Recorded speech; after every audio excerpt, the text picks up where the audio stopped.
Ini ada artikel menarik terkait mau dapat saham murah. Pahami dulu price earning ratio atau yang dikenal dengan PER. Nah, kalau kita ngomongin di definisi, PER itu sebenarnya sangat subjektif. Kita nggak tahu idealnya berapa. Tapi kita bisa ngitung PER-nya berapa dengan angka nominal ya. Nah, coba kayak contoh nih. PER ini rumusnya yaitu market price per share atau harga lembar saham dibagi earning per share atau laba keuntungan atau EPS-nya. Mari kita lihat. Sebagai contoh, PTX mengumumkan EPS perusahaannya itu 275. Nah, EPS ini yaitu earning per share. Apabila harga per lembar sahamnya pada waktu itu sebesar 6.750, ini harga saham ya yang biasanya itu naik turun itu loh. Maka per saham tersebut tinggal dibagi aja 6.700, 6.750 yaitu market price per share dibagi 275. Gampangnya tuh gini, harga saham dibagi EPS laba perusahaan. EPS ini biasanya udah dihitungin di aplikasi manapun biasanya ada.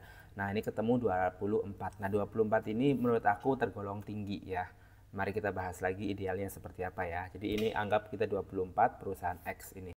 Nah, kalau kita lihat dari PER ideal secara umum, lagi-lagi PER yang ideal itu kita nggak tahu, itu sangat subjektif dan tentu banyak sekali faktor yang bisa mempengaruhi ini tuh murah atau mahal suatu saham ini karena kan kita nggak tahu masa depan. Tapi ini ada salah satu referensi yang menurut aku cukup ya, oke, tapi nggak 100% bisa digunakan. Ini value stock atau defensif atau stabil perusahaan-perusahaan seperti consumer, kemudian perusahaan-perusahaan seperti intinya tuh perusahaannya tuh udah stabil kayak banking dan seterusnya. Itu tuh kisaran PER idealnya 8 sampai 15. Jadi kalau di bawah 10 biasanya itu dianggap murah atau balik modalnya itu 10 tahun kalau 10 itu. Nah, growth stock atau saham yang sangat cepat bertumbuh, dulu kayak perusahaan Sido muncul tuh, itu tumbuhnya tuh cepat banget. Sekarang ya kayak sahamnya siapa ya?